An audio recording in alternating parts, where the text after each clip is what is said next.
Watch full episodes on Jio Hotstar. एक गांव में रामू नाम का एक रिक्शा चालक था। वो रिक्शा चलाकर अपने परिवार का भरण पोषण करता था। जैसे तैसे उनकी जिंदगी गुजर रही थी। ठीक 1 साल बाद रामू की पत्नी ने जुड़वा बच्चों को जन्म दिया। ऐसे नहीं रोते हैं मेरे छोटे बच्चे, अच्छे बच्चे, प्यारे प्यारे। मेरे दोनों लक्ष्मी और सरस्वती हैं मेरे सोना बच्चे। ओह मेरे अच्छे बच्चे, कितनी प्यारी है मेरी बेटियां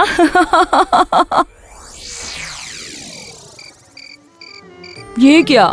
अभी तो आप कुछ सोचो। हाँ, 2 छोटी छोटी बच्चियां हैं मेरी। हमारे दिन तो कैसे भी निकल जाएंगे, लेकिन मेरी बेटियों की शादी तो करवानी है ना।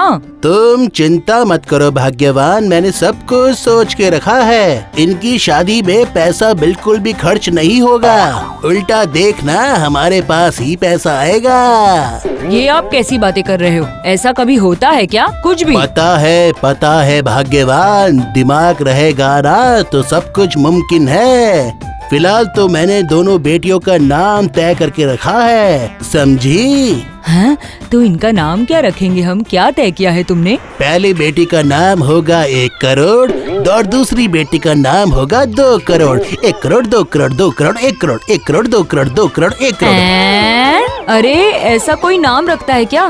कुछ भी बोलते हो आप। ये नाम का बहुत ही महत्व है। बेटियों को बड़ा हो जाने दो, तब पता चलेगा तुम्हें। इसी तरह 20 साल गुजर जाते हैं। रामू की दोनों बेटी 1 करोड़ और 2 करोड़ शादी योग्य हो जाती है। अरे सुनते हो, लड़कियों की तो शादी की उम्र हो गई है। अरे आप कुछ तो करिए। मैं देखती हूँ कैसे अपना दिमाग लगा के लड़कियों की शादी करवाते हैं। मेरे तो दिमाग में कुछ नहीं आ रहा है अभी तो आएगा असली मजा आज देखो, आज ही मैं पेपर में शादी का इश्तिहार छपाऊंगा। फिर देखना हमारे दरवाजे में कैसे धूलों की लाइन लग जाती है। अब किस्मत बदलेगी हमारी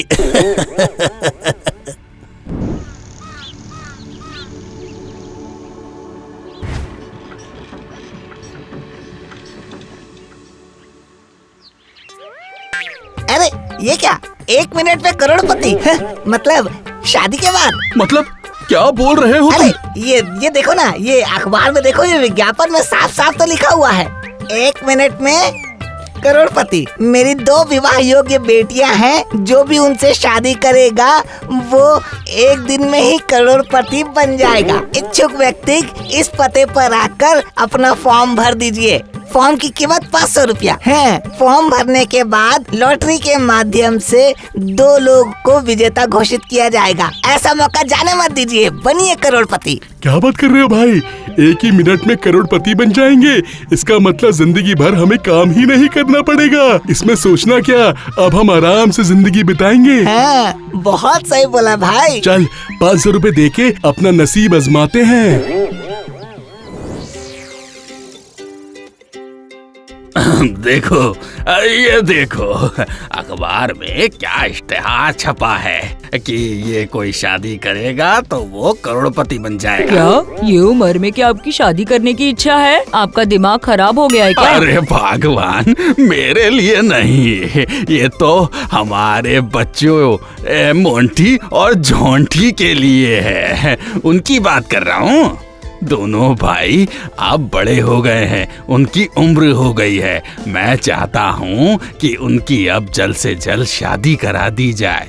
तुम्हारा इस बारे में क्या कहना है? तुम भी यही चाहती हो ना?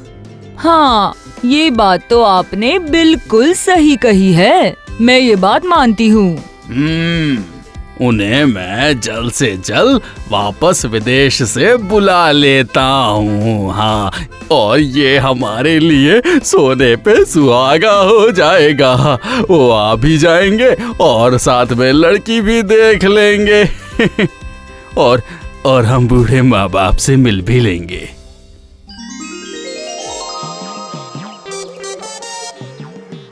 अरे देख भाई, यहाँ तो मेला लगा हुआ है। हाँ देख कितनी भीड़ है। इस भीड़ में हम पानी पूरी और चाट बेचकर ही अमीर हो जाएंगे। सही बोल रहा हूँ ना? वो भी आ गया। वो देख। अब क्या कर सकते हैं, लाइन में खड़े हो जाते हैं।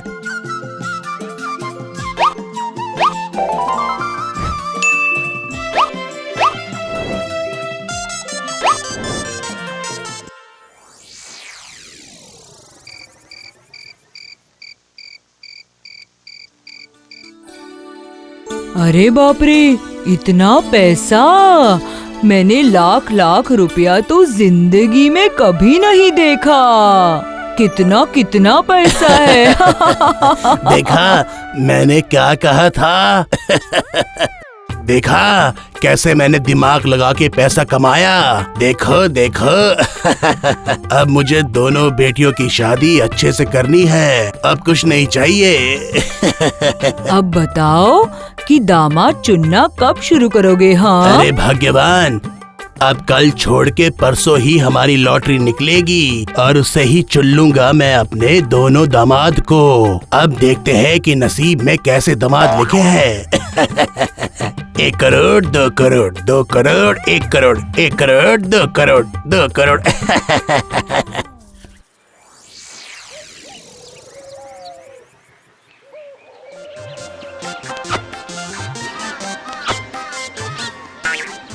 अब लॉटरी खत्म। अब मेरे हाथ में 2 विजेताओं के नाम लिखे हैं।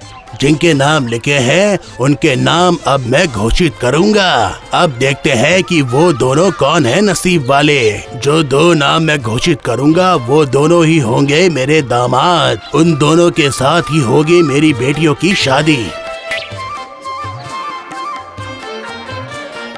जिनका नाम आया है वो है मोंटी और जॉन्टी। इन दोनों के साथ ही अगले महीने की 1 तारीख को मेरी बेटियों के साथ शादी होगी। अरे वाह, मेरे दोनों बेटे जीत गए। वाह, बहुत बढ़िया। कैसी किस्मत है मेरी। वाह, बहुत बढ़िया। और अब दोनों की करोड़ों की संपत्ति हो जाएगी और वो मेरे घर आएगी।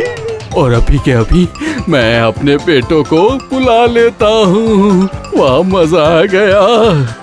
अब मेरी लाइफ सेट हो गई। मैंने अपने साथ साथ अपने बच्चों की भी जिंदगी बना दी। वाह, कितना होशियार हूँ मैं।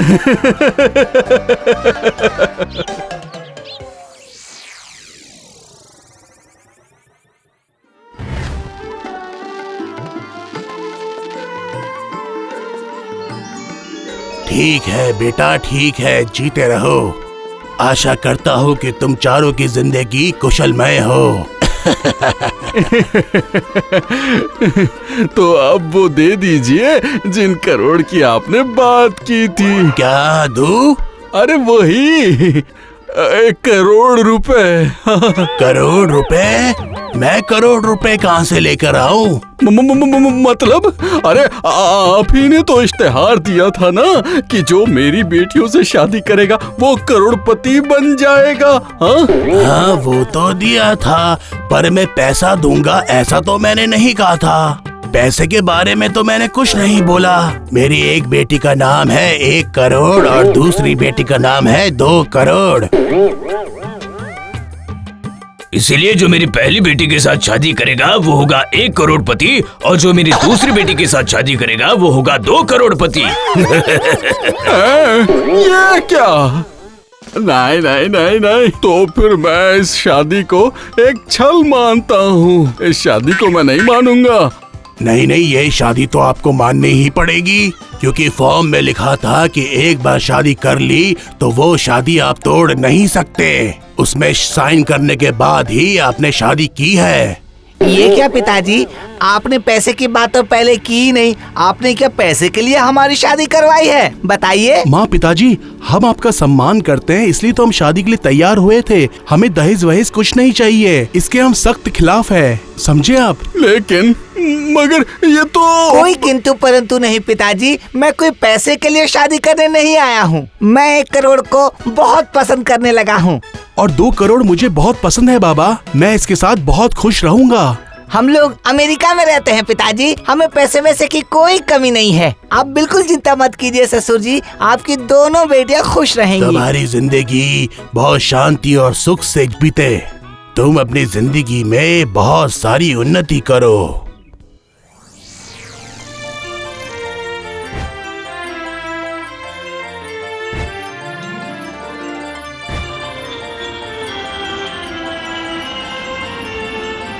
रामू की दोनों बेटियां बहुत सुख से रहती हैं और इधर रामू ने फॉर्म बेच के जो पैसे कमाए थे उससे दोनों पति पत्नी सुख आराम से बाकी की जिंदगी गुजारते हैं।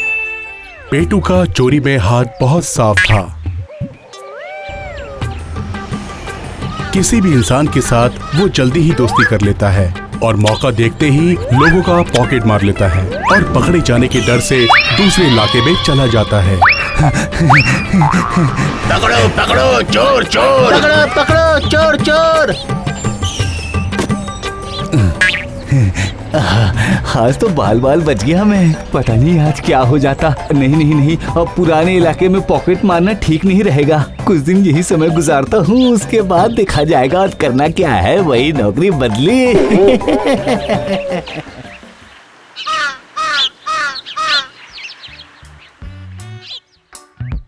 ये लीजिए आपका खाना। और आलू, भिंडी, बैगन, कद्दू, ये सारी कच्ची सब्जियां क्यों दिखाने के लिए? मैं ऐसे कैसे खाऊंगा? अंधे हो क्या?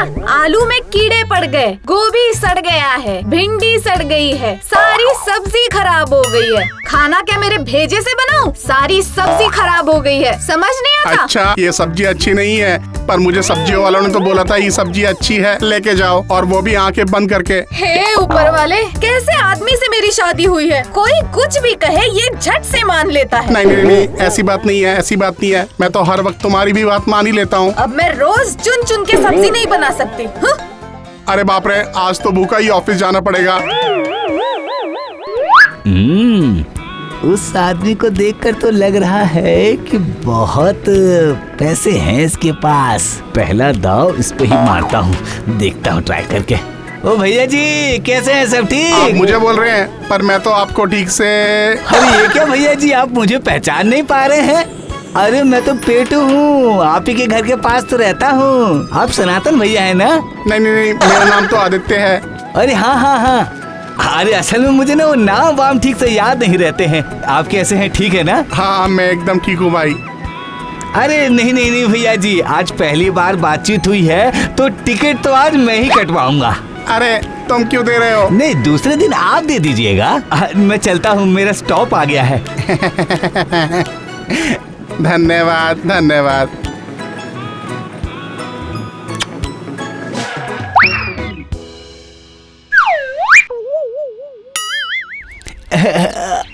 हाँ, देखता हूँ इसमें कितना है। अरे वाह, 1000 रुपए। बोनी तो आज बहुत ही अच्छी हुई है, अच्छी कमाई हो गई है आज। शाबाश पेटू, शाबाश।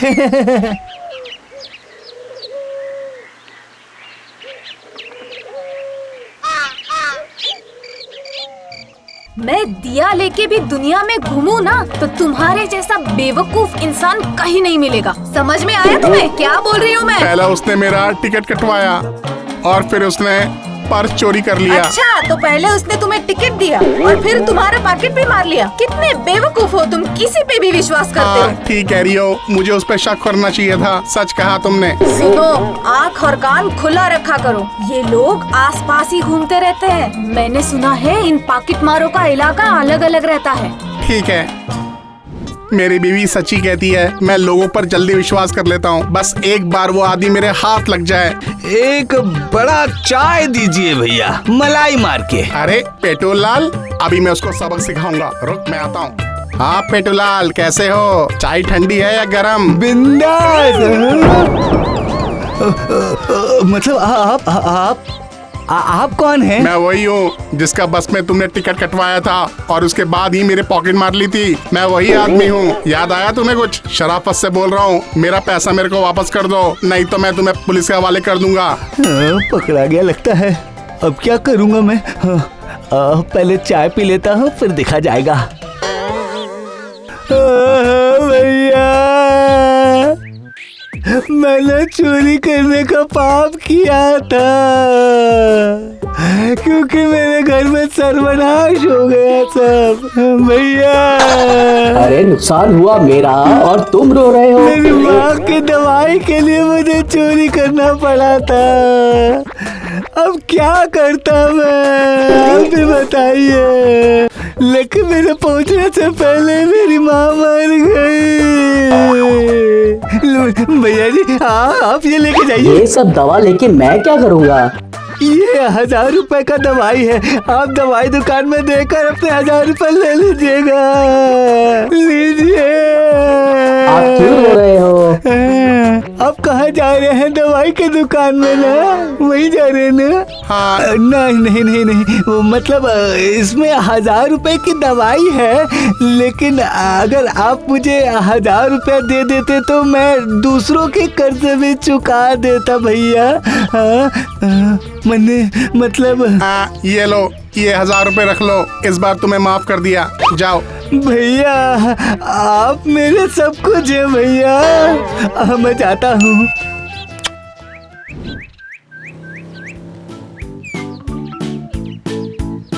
किस चीज की दवाई चाहिए आपको? सर दर्द हो रहा है या पेट दर्द हो रहा है? मुझे कोई भी दर्द नहीं है, मुझे तो बस अपना दवाई बेचना है। ये दवाइयाँ लीजिए और मुझे पैसे दीजिए। दिखाओ। कहाँ है? अरे ओ भैया, आपका क्या दिमाग खराब हो गया है? क्या हुआ? ये सब दवाई 2 साल पहले की है, एक्सपायर हो गया है ये। अब मैं क्या करूं? बताओ मुझे। ये सब डस्टबिन में फेंक देना होगा, और क्या होगा? आपने तो मेरा समय बर्बाद कर दिया। जाइए भैया, जाइए यहाँ से। अरे मेरा पर्स किधर गया? फिर से पेटू। मुझे ना तुम्हारा माथा फोड़ के अंदर देखना है कि अंदर दिमाग है या भूसा। तुम इंसान हो या पजामा? मैं तो अपने पैसे वापस लेने गया था उससे, और मैं तो अच्छा ही काम करने गया था। अच्छा, तो क्या सच में वो तुम्हें कीचड़ में फेंक के चला गया? अरे नहीं, मतलब मैं क्या बोलूं। जरा सुनो। हाँ बोलो। आपको चोरी करके क्यों नहीं ले गया? थोड़े दिन के लिए मुझे तो शांति मिलती। क्या नसीब है मेरा, क्या करूँ मैं इनका।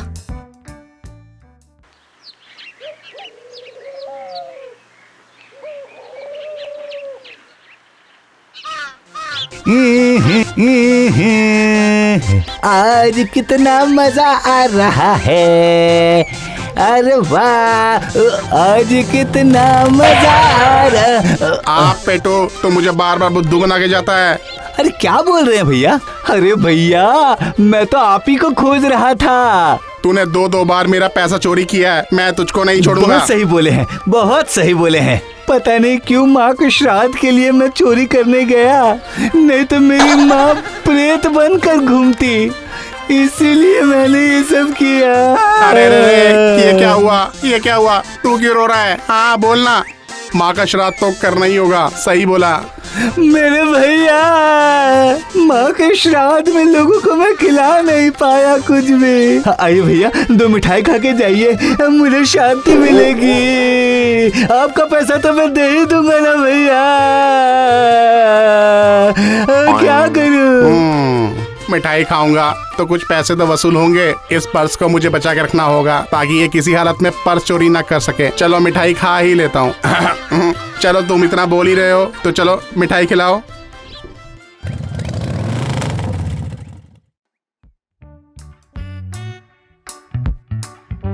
अरे कोई है क्या? मेरे भैया को दो मिठाई दो पहले। अरे हाँ, साथ में समोसा भी देना। अरे इतनी मिठाई भी कोई एक बार में खा सकता है क्या? मुझे तो पहली बार सेवा का मौका मिल रहा है भैया, आप खाइए, मैं हाथ धो के आता हूँ। हाँ ठीक है, जाओ। साहब 125 रुपए हुआ आपका। अरे वो तो पेटू देगा ना। अरे वो तो आप देंगे, वो बोल के चले गए। ये क्या कह रहे हो? अरे ये तो गलत बात है। वो कहाँ गया पेटू? है कहाँ गया? अरे ये क्या, मेरा बाइक चोरी करके चला गया। साहब मिठाई का पैसा तो दे दीजिए। अरे चुप, मेरा बाइक चोरी हो गया।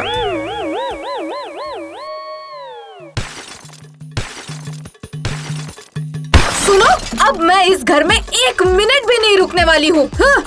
अरे भाग्यवान, अगर तुम चलेगी तो मेरा क्या होगा? ये सब नौटंकी बंद करो, एकदम बंद करो। मैं अभी मेरे भाई को यहाँ पे अरे क्या मुसीबत है? अरे फोन मत करो ना।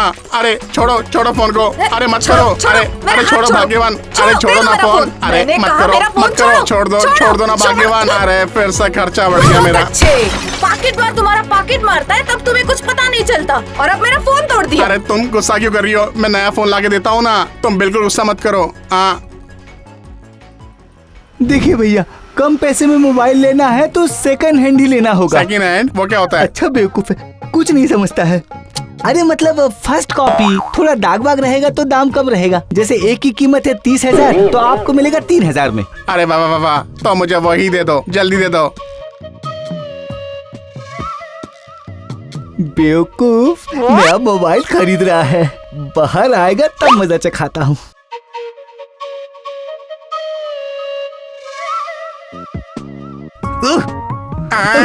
अरे पेटू, ये अच्छा नहीं होगा, मेरा मोबाइल वापस कर दे। भैया टाटा। मेरा ही मोबाइल चोरी करके मेरे ही बाइक से भाग गया।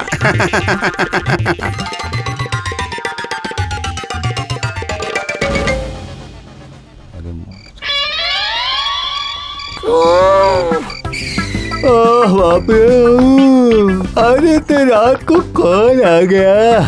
अरे भाई, कौन है भाई? मैं हूँ। क्या हुआ है सर? अभी तक कुछ नहीं हुआ, लेकिन अब होगी तुम्हारी पिटाई। मैंने क्या किया है सर? अरे ये तो मिल गया, मंत्री जी की बेटे का फोन तेरे पास। उसके फोन की ट्रैकिंग करते ही तेरे पास पहुँचे हैं हम। इसका मतलब तू बाहर में जो बाइक रखा है वो भी चोरी किया हुआ है, रिपोर्ट है उसकी। हमें 2 चोरों की टीम का पता चला है और वो दोनों चोरों की टीम तेरी ही है। वाह वाह वाह वाह वाह, हमारा दोनों काम हो गया। अरे नहीं सर, मैं तो एक छोटा पॉकेट मार हूँ। मोबाइल तो मैंने आज ही चोरी किया। मुझे छोड़ दीजिए सर, मुझे छोड़ दीजिए। हाँ, पकड़े जाने के बाद सब यही बोलते हैं। अब चलो चुपचाप और कुछ सालों तक सरकार के अतिथि बन के रहो। अरे मैं किस समस्या में पड़ गया। सब कुछ अच्छा चल रहा था, पता नहीं मैं क्यों उसका मोबाइल चोरी कर लिया।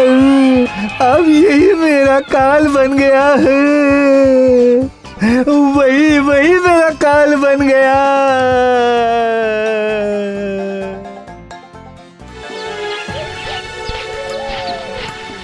रवि बहुत ही आलसी है, कुछ भी नहीं करता, सारा दिन घर पर बैठा रहता है। इसीलिए उसके माँ बाप उस पर बहुत गुस्सा करते थे। एक दिन उसकी माँ बहुत गुस्सा करके कहती है, तेरे उम्र के बच्चे कुछ न कुछ तो कमा कर लाते हैं, है कि नहीं? तुझे शर्म नहीं आती घर में बैठ कर अपने बाप के पैसे पर खाना खाने के लिए? और कितने दिन तेरे पिताजी इस घर को चलाएंगे? अरे क्या हुआ, तेरे कान में कुछ जा भी रहा है कि नहीं? हाँ मैं सुन रहा हूँ ना, पर मुझसे कोई काम नहीं होता है। सबको आता है, तुझे क्यों नहीं आता? हाँ, मैं वो सब नहीं जानती। तू पहले कुछ कमा कर लाएगा, उसके बाद ही घर में घुसेगा। आज से तुझको खाना नहीं मिलेगा। चल निकल घर से, निकल।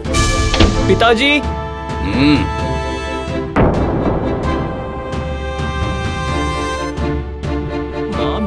बहुत नाराज हो गई है, पता नहीं मैं क्या काम करूंगा। मुझे भूख भी बहुत लगी है, चलो तालाब के पास जाकर बैठता हूँ।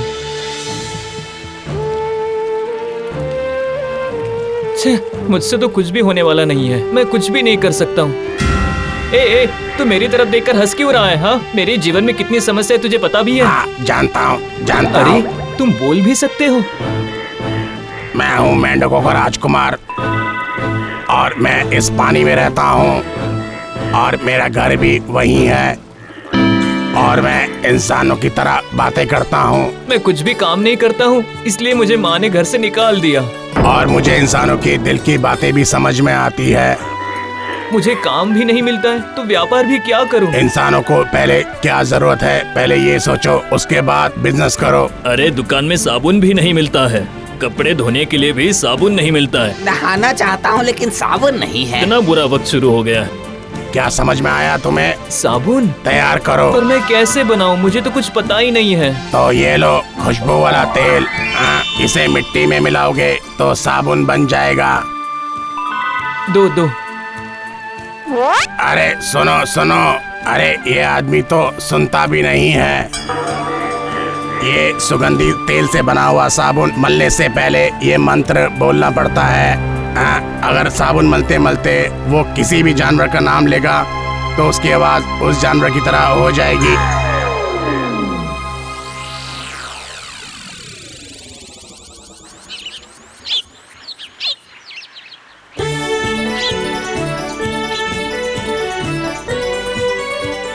ये क्या रवि, तुम्हें साबुन कहाँ से मिला? अरे लेकिन ये नहा कैसे रहा है? साबुन तो कहीं नहीं है। चाचा, ये साबुन मैंने खुद बनाई है। अच्छा, अरे वाह, बहुत ही अच्छा खुशबू आ रहा है। आप लोगों को भी दे सकता हूँ अगर आपको चाहिए तो। हाँ, चाहिए। कल सुबह मेरे घर पे आ जाना, इसकी कीमत ज्यादा नहीं है।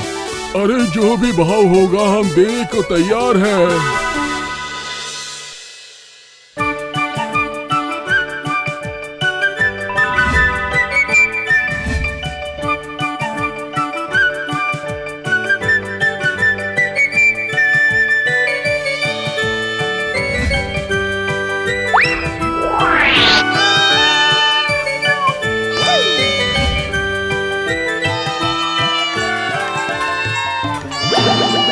ये क्या, रसोई घर में इतने सारे बिल्ली कैसे घुस गए? जाके देखता हूँ।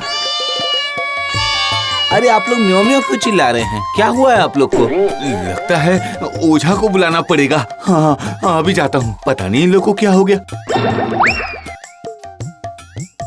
निकम्मा कहीं का, इतने दिन तो कुछ बोल नहीं पाता था और आज बहबह में कर रहा है। ये झाड़ू दिख रहा है ना, एक बार भी अगर अपने मुंह से वो आवाज निकाली ना, फिर से झाड़ू से नहीं मारूंगी तो तुम कभी ठीक नहीं होगे।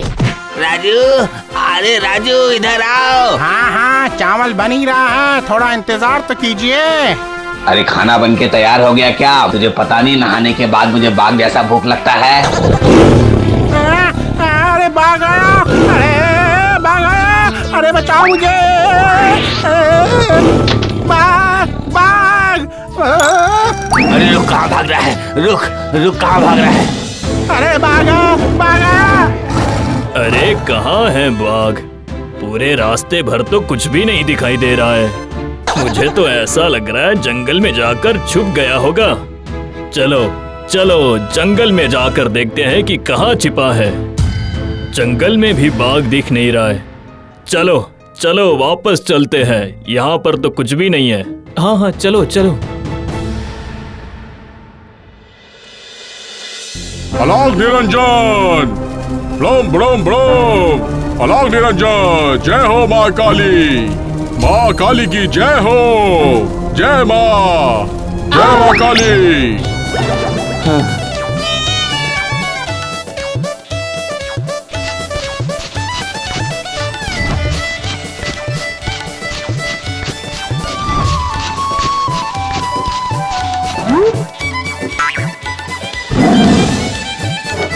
कौन है? अरे ये क्या, बहू तुम लोग? और मैं क्या बताऊं चाचा जी, ये बिल्ली जैसी आवाज सुनकर मेरे पति ओझा बुला कर लेकर आए थे। वो ओझा हमें झाड़ू से मारने आया था। हम दौड़ कर यहाँ छुपने आ गए। आज तो मेरी बीवी मुझे मार ही डाल। किसान ने भी मुझे बहुत मारा। ये देखो, मार के लाल कर दिया। हाँ, ये तो बहुत बड़ी समस्या हो गई है। क्या करें, मुझे तो कुछ समझ ही नहीं आ रहा है। अरे बाप रे, कैसे हुआ ये भी नहीं समझ में आ रहा है। वो तो ठीक है, पर मुझे लगता है साबुन में ही कुछ गड़बड़ है। साबुन लगाने के बाद ही मेरी आवाज बदल गई। अरे सही बोला। इस समस्या का हल बस एक ही आदमी निकाल सकता है, वो है रवि। हम सब की अवस्था जानवरों की तरह हो गई है। भाई, कोई हमारी बात समझ ही नहीं पा रहा है।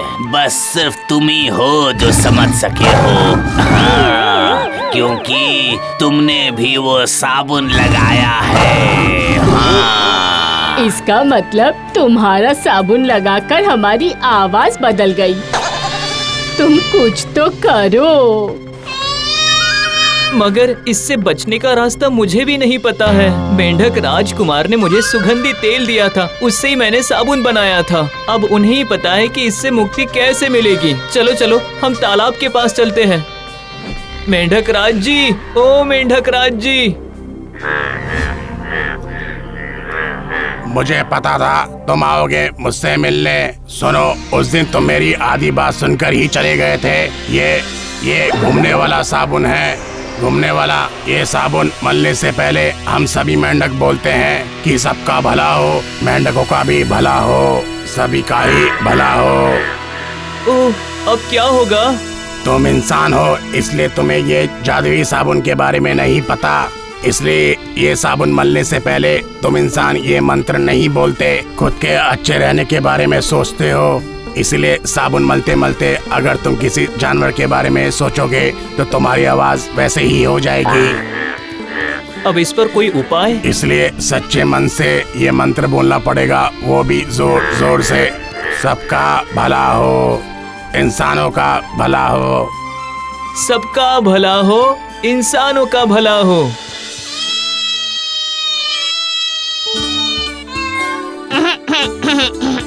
चलो, आखिर मेरी आवाज लौट कर आ गई। मुझे भी मेरी आवाज वापस मिल चुकी है। बच गया। अरे मुझे दो, मुझे दो, मुझे दो। कल मैं आके लौट के चला गया था, आज मुझे साबुन चाहिए। मैं सुबह से खड़ा हूँ, इसलिए मुझे 5 साबुन चाहिए, 5, समझ गए? कल मैं आया था, कल मुझे साबुन नहीं मिला, आज मैं लेके जाऊंगा। हाँ हाँ, सबको मिलेगा, शांति रखिए, सबको मिलेगा। आप सभी को पता है ना इसका इस्तेमाल कैसे करना है? पता है। सबका भला हो, इंसानों का भला हो। सबका भला सबका हो, भला हो, इंसानों का भला इंसानों हो। का भला हो। शहर के एक छोटे से मकान में रहते थे एक बाप और एक बेटा। उसमें बेटे का नाम था गोपाल। उस घर के बहुत सारे हिस्सेदार थे और उस घर का एक हिस्सा बिक भी चुका था। गोपाल ने एक हिस्सा खरीदना चाहा, पर प्रमोटर के साथ उसकी बात नहीं बनी, इसलिए वो हिस्सा खरीद नहीं पाया। इस कारण वो बाप बेटे बहुत उदास हो गए। नहीं हुआ। हमने सोचा था कि कैसे भी करके ये घर खरीद लेंगे। देखते हैं ना पिताजी।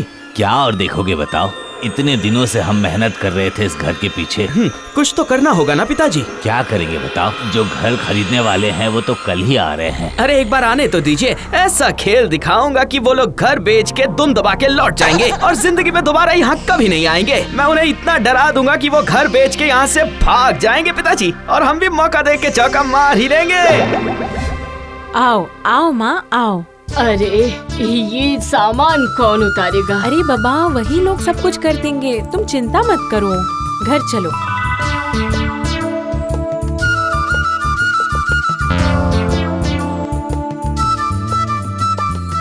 अरे बाप रे, ये तो औरत निकली। अब तो मैं इस पे हाथ भी नहीं उठा सकता। मगर गोपाल, तुम्हें कुछ बुद्धि लगाकर इस औरत को बाहर तो निकालना ही होगा। सोचो सोचो, कुछ तो सोचो गोपाल। ये घर, जमीन, सब कुछ सपना हो जाएगा और ये सपना पानी में मिल जाएगा। गोपाल, क्या करूं क्या करूं क्या करूं मैं? आइडिया मिल गया मुझे।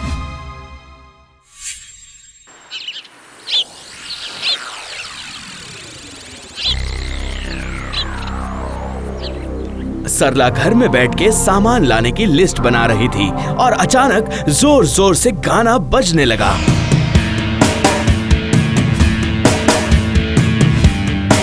अच्छा बेटा, आज कोई पूजा है क्या? नहीं, मुझे तो नहीं लगता ऐसा कुछ है। तो फिर इतने जोर से गाना किसने चलाया? मेरी धड़कन तेज हो रही है। मुझे लगता है बाजू वाले घर से। रुको, देख कर आती हूँ।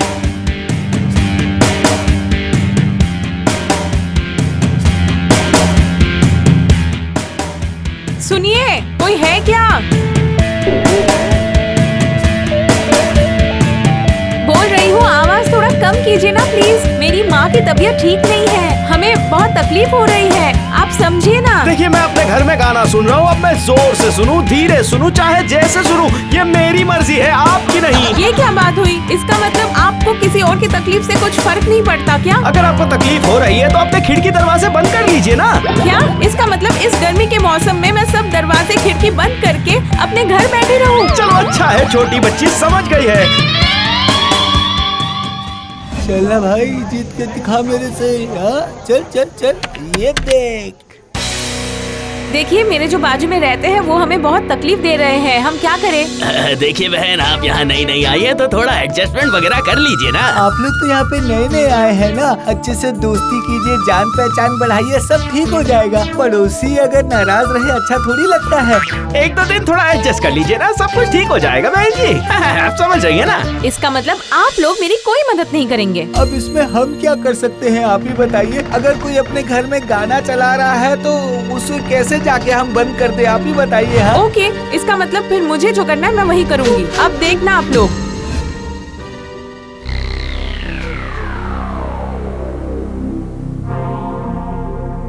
पता था, मुझे पता था कि पड़ोसी कुछ नहीं करेंगे। चल चल बेटा, हम ये घर बेचकर कहीं और चले जाते हैं। नहीं माँ, मैं इस बात को निपटा के ही रहूंगी। तुम्हें पता है माँ, वो लोग इस घर को खरीदने के लिए हमको यहाँ से भगाना चाहते हैं। ये मैं कभी भी नहीं होने दूंगी। पड़ोसी तो मदद नहीं कर रहे हैं बेटा। तो ना करे, हमने बहुत मेहनत से ये छोटा घर खरीदा है, हम इसे नहीं छोड़ेंगे।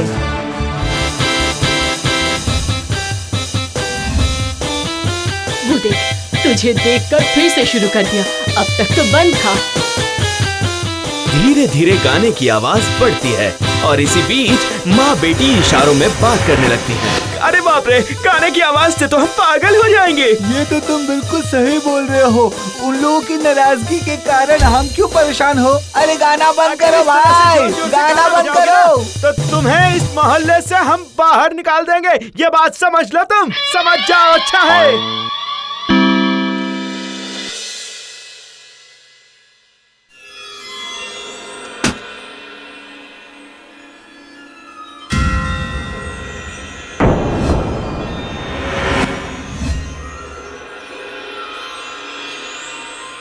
सरला की आंखें गुस्से से भर जाती हैं। माँ, देखा देखा आपने, उस आदमी ने पान खा के मुझ पर थूका, वो भी मेरे सामने। मुझे बहुत गुस्सा आया। देखा तूने, गाना बंद हो गया सोचकर तू बहुत खुश हो गई थी। मुझे पता था ये इतनी आसानी से नहीं रुकेंगे, नहीं रुकेंगे, फिर से कुछ करेंगे। इतनी दादागिरी सही नहीं जाती। मैं पुलिस के पास जाऊंगी, आप चिंता मत करना माँ, मैं आज ही उसके नाम पर कंप्लेन करूंगी पुलिस में।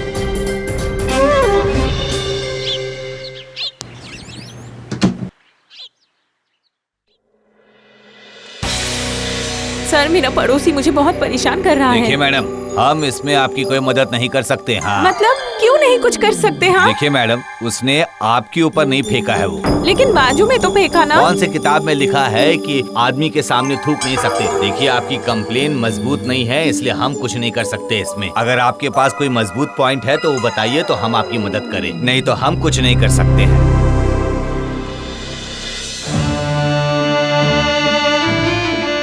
मैंने पहले ही कहा था कि ये घर बेचकर चले जाते हैं, और कितना अत्याचार करेंगे क्या पता। अगर जरूरत पड़ी तो मैं उस आदमी को जेल के चक्की पिसवाऊंगी। देखना माँ, मैं ये घर नहीं छोड़कर जाऊंगी। अकेली क्या करेगी? फोन किसको?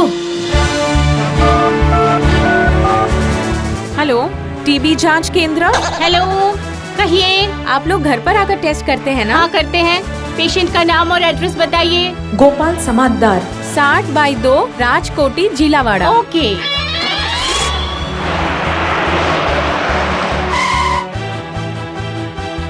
आपको किसने बोला कि मुझे टीबी हुआ है? हाँ देखिए, कंप्लेन कोई भी करे, लेकिन ये तो फ्री सेवा है ना। आपका चेकअप हो जाएगा तो आपको भी पता चल जाएगा कि आप तंदुरुस्त हैं। नहीं लगेगा, चलेगा, पर मैं ये टेस्ट वेस्ट नहीं कराऊंगा। अरे ऐसा बोलेंगे तो कैसा चलेगा? आप ही बताइए, चेकअप तो कराना ही। जाइए जाइए, बाहर जाइए, आपको गलत इन्फॉर्मेशन मिले, मैं कोई टेस्ट वेस्ट नहीं कराऊंगा। चले जाइए यहाँ से, चलो चलो चलो।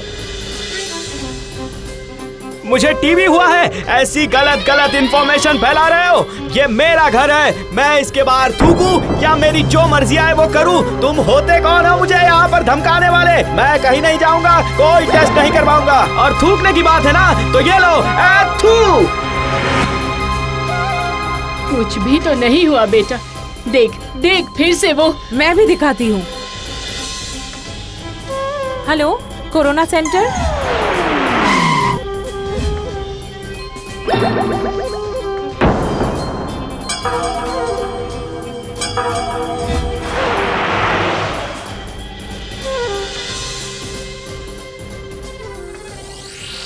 बहुत मेहनत के बाद गोपाल और उसके पिताजी घर वापस लौटते हैं। हाँ, मुझे टीबी हुआ है, मुझे कोरोना हुआ है, ऐसी झूठी झूठी अफवाहें फैला के मुझे तंग कर रहे हो ना।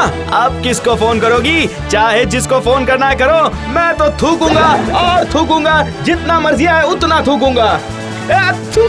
ये ले थूका। क्या कर लेगी तू? क्या कर लेगी तू? थूका। लेकिन ये घर तो तुम्हें छोड़ना ही पड़ेगा ना।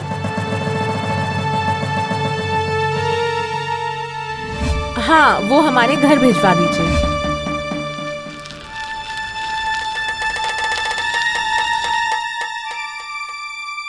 ओ दीदी, कहाँ है? आइए, लेके जाइए। लेकर आए हो? हाँ हाँ, लेके आया हूँ मैं। ये लीजिए, ये लीजिए, पोटली बनाकर लेकर आया हूँ। ये लीजिए। दो।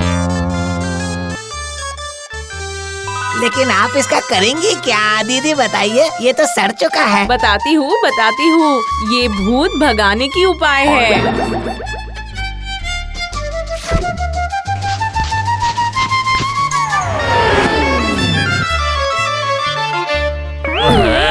ये कैसी गंदी बदबू आ रही है? हाँ, मुझे भी बड़ी देर से बदबू आ रही है। पता नहीं ये किसकी गंदी बदबू है। रुको जरा देखता हूँ।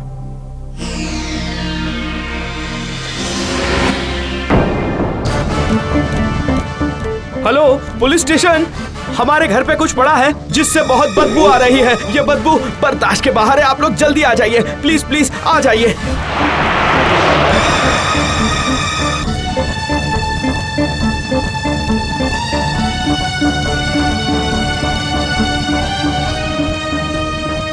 मैडम, मैडम, कोई है क्या घर में? हाँ, बाहर निकलिए, बाहर आइए, बाहर आइए। बोलिए। अरे ये सब क्या कर रही हैं आप इस तरह पड़ोसी को परेशान नहीं कर सकती हैं। क्यों? लेकिन बोलिए, किसने उनको तकलीफ दी? आपके पड़ोसी ने कंप्लेंट किया है कि आपने मछली खा के उसका छिलका, उसका कांटा सब कुछ इनके घर के सामने फेंक दिया है। लेकिन आप लोगों ने ही तो कहा कि जिसकी जो मर्जी अपने घर के अंदर अच्छे से कर सकता है।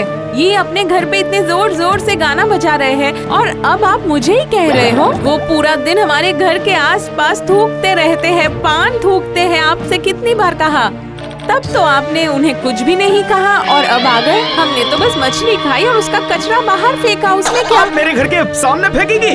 आपके घर पर तो मैंने फेंका ही नहीं, मैंने तो ये बाहर फेंक कर रखा है। इस वजह से आप कंप्लेन थोड़ी कर सकते हैं। देखिए भाई साहब, इस मामले में हम कुछ नहीं कर पाएंगे। ये आपका आपसी मामला है। आप लोग देख लीजिए, मैं चलता हूँ, ठीक है? अब क्या? हाँ ठीक है, मैं कल से कुछ भी फेंकूंगा नहीं। ठीक है, फिर कल से मैं भी कभी ये मछली नहीं खाऊंगी। इसी के साथ उन दोनों की अनबन खत्म हो गई और उसके बाद वहाँ पर रहने वाले लोग सुख और शांति के साथ रहने लग गए। ये बहुत बहुत पहले की बात है। उस समय अंग्रेज हमारे देश में नहीं आए थे। उस समय देश में कुछ लोग ही पढ़ लिख के पंडित बनते थे और इसीलिए पंडितों के बीच में हमेशा ही तर्क प्रतियोगिता हुआ करती थी और जो मूर्ख साबित हो जाता था, जनता उसका त्याग कर देती थी। आपने सुना? हम लोगों के राम हरि पंडित ने फिर से प्रतियोगिता में हरा दिया। ओह, अच्छा तो ये बात है। अरे मैं भी ये खबर सुना हूँ। इस बार अपने माल चौक के पंडित को हरा दिया है। हमारे गांव में तो लगभग सभी लोग अनपढ़ ही हैं। एकमात्र राम हरि पढ़ाई लिखाई सीख कर पंडित बन गया है। हाँ, उसी के लिए तो गर्व होता है। उसी के लिए हमारे गाँव का इतना नाम उसी की वजह से है, उसी की वजह से। इस बार मैं बहुत बड़े पंडित को हरा कर आया हूँ। वो माल चौक का पंडित है, समझी? आपने ठीक किया, लेकिन मेरे लिए क्या लेकर आए हैं बताइए? वहाँ मुझे बहुत कुछ भेंट में मिला है। ये देखो, धोती, साड़ी और कितने तरह के फल और मिठाइयाँ भी हैं। वाह वाह वाह, तब तो ये साड़ी अब मेरी हो गई है। हाँ, तुम्हारे अलावा और किसे मिलेगा? तुम ही तो सब कुछ हो। दूसरे गांव का मदन एक नकली ब्राह्मण का वेश बदलकर नाव में बैठकर वीरचंद्रपुर जाने के लिए रवाना हो जाता है। वहीं सारे गांव वाले मिलकर मदन के चेहरे पर 100 चंदन का निशान बना दिया था, इसीलिए उसने अपना नाम सोचिंद्र रख लिया था। लोगों को ठगना ही मदन का पेशा बन चुका था। उसके वेश बदलने का कारण है प्रतिशोध लेना। बेटा मदन, अब तू एक पंडित बन चुका है। जिंदगी भर मैंने ना जाने कितना ही लोगों को ठगा है, लेकिन मैंने ये पंडित का वेश सिर्फ राम हरि के लिए ही धारण किया है। ओ पंडित जी, वीरपुर चंद्रपुर हम पहुंच गए। नाव किनारे लगाओ।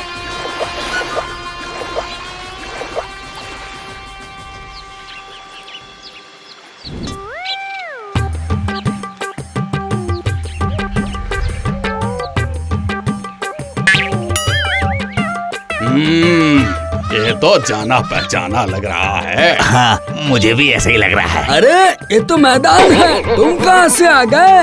मैं अब मदन नहीं हूँ, मैं अब एक पंडित बन चुका हूँ। दिखाई दे रहा है मेरे शरीर पर 100 निशान बने हैं, इसीलिए मेरा नाम सोचिंद्र है।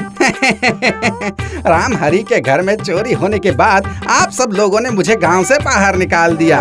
उसके बाद मैं पढ़ लिख कर पंडित बन गया और बहुत सारों को मैंने तर्क में हरा दिया। अब मैंने प्रतिज्ञा ली है कि अब मैं ही राम हरि को हराऊंगा। ये बहुत अच्छी बात है, तो चलो प्रतियोगिता की शुरुआत कर देते हैं फिर। जाओ जाओ, अपने घर जाकर आराम करो, हम लोग ये खबर राम को पहुंचा देते हैं।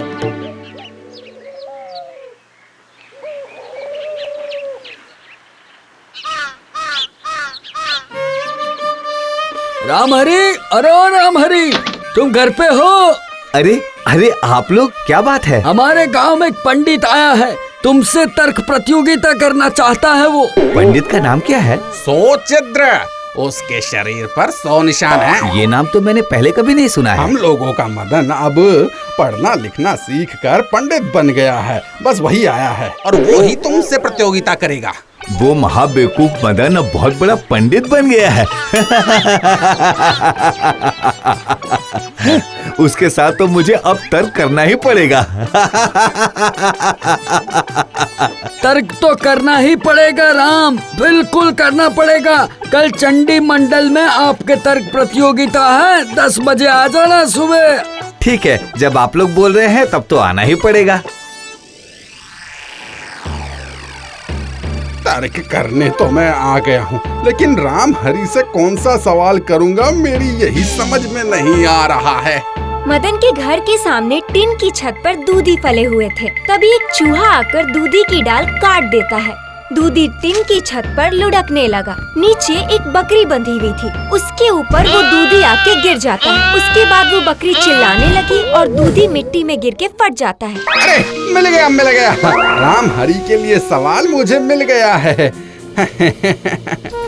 चाहे जितना भी बड़ा पंडित क्यों ना हो, इस सवाल का जवाब कोई दे ही नहीं सकता है। सुनिए, कल आपकी तर्क प्रतियोगिता है, इसलिए आप रात में जल्दी खा के सो जाइए। अरे अभी तो लेकिन शाम ही हुई है भाग्यवान। कल आप कौन सा सवाल करेंगे? मदन अब बहुत बड़ा पंडित बन चुका है, उससे कठिन सवाल करके क्या होगा। उससे मैं पूछूंगा काकुशो परिवेदना का मतलब, समझी? ये क्या? ये तो सभी जानते हैं, कौआ का दुख। अरे नहीं नहीं भाग्यवान, ऐसा नहीं है, मैं तुम्हें बताता हूँ, सुनो।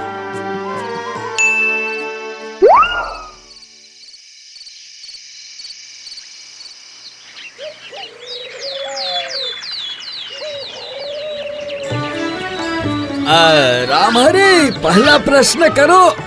ककाशु परिवेदना, बताइए इसका अर्थ क्या है? भला ये भी कोई सवाल है? इसका अर्थ है कि कोई किसी के दुख में साथ ही नहीं देता है। दरअसल इसका सही मतलब ये है कि इस दुनिया में कोई किसी के दुख को कहाँ समझ पाता है। कोई किसी की तकलीफ नहीं समझता है, यही इस पंक्ति में बोला जा रहा है। ठीक है, इसका मतलब ये है। समझ में आया मैंने क्या बताया? और मैंने वही बताया जो इस पंक्ति में बोला गया। ये तो सही जवाब है। बिल्कुल सही। अब मेरे सवाल करने की बारी। छर्र पे फट का मतलब क्या होता है? क्या ऐसा शब्द तो मैंने अपनी पूरी जिंदगी में नहीं सुना है। ऐसा मैंने किसी ग्रंथ में भी पढ़ा नहीं है। नहीं दे पाया। राम हरि जवाब नहीं दे पाया। राम हरि हार गया भाई। छी हार कर तुमने गांव का नाम झुका दिया। राम हरि, शर्म करो। सुनो, कल ही गांव छोड़कर निकल जाना और आइंदा इस गांव में दिखना मत। समझ गए ना?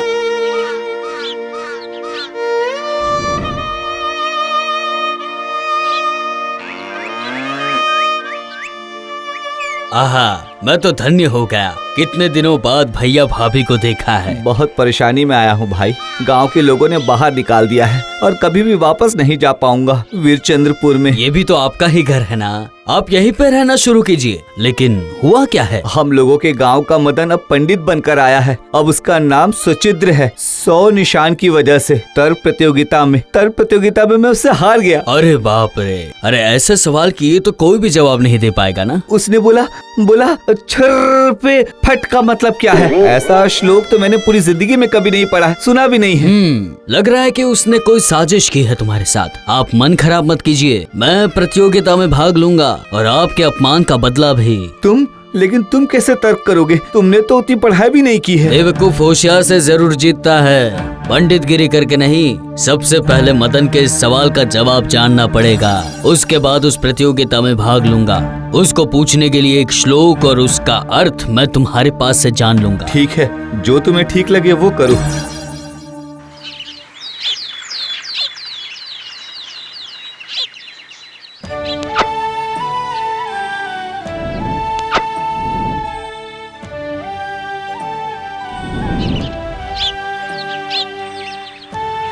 भोलेनाथ की जय हो। शिव शंभो, तुम्हारा मंगल हो बेटा। जीवन में प्रगति करोगे बेटा। ऐसा ही हो बाबा, आपके वचन सत्य हो जाए बस। मेरे वचन कभी झूठे नहीं होते। सुना है कि तुमने एक बड़े पंडित को तर्क में हरा दिया था। हाँ बाबा, मैंने एक ऐसा सवाल पूछा कि वो जवाब ही नहीं दे पाया। तो तुमने कौन सा सवाल पूछा? मैंने पूछा था कि छर्र पे फट का मतलब आखिर क्या होता है? ऐसा सवाल तो मैंने भी नहीं सुना। इसका मतलब क्या होता है?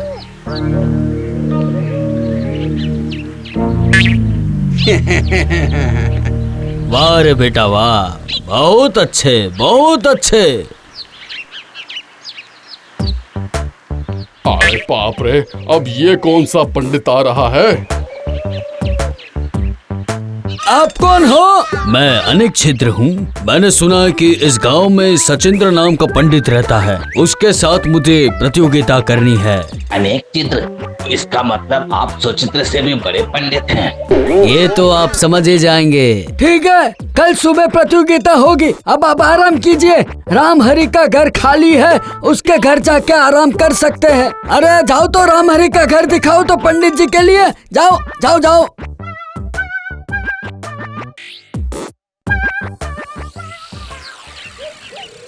तर्क प्रतियोगिता शुरू की जाए। सचिंद्र सवाल करेंगे पहले। छर्र पे फट का मतलब क्या होता है? अब भला ये कैसा सवाल है? कदू टीन की छत से छर्र करके छुलक गया। नीचे एक बकरी खड़ी थी, उस पे वो गिर गया। तब वो बकरी पै पै करके चिल्लाने लगी। उसके बाद धरती के ऊपर वो फट करके गिरा और चिल्लाने लगा। यही है मतलब छर्र पे फटका। ये आपने कैसे बता दिया? अब अनेक छिद्र आप सवाल कीजिए। अच्छा, अब बताइए कि अंडा पहले आया कि मुर्गी पहले आई? वो तो नहीं दे पाया। सुचित्र हार गया। सचिंद्र इस गांव में नहीं रह सकता है। किसी बेवकूफ पंडित को इस गांव में नहीं रहने दे सकते। तुम छोड़ के चले जाओ इस गांव को। चलो निकलो। वरना गधा तो तैयार ही है और ढोल तो वैसे भी तैयार ही है। और अगले दिन मदन गांव से रोते रोते चला गया। और सहस्र कोटि मतलब श्याम हरि वीरचंद्रपुर में रहने लगा। बीच बीच में वो दूसरे गांव अपने भाई राम हरि के पास जाकर शास्त्र सीखने लगा, क्योंकि कोई कह नहीं सकता कि किसी दिन अगर सच में किसी असली पंडित से तर्क करना पड़ जाए तो। Watch India's largest kids library only on Jio Hotstar. Download the app now.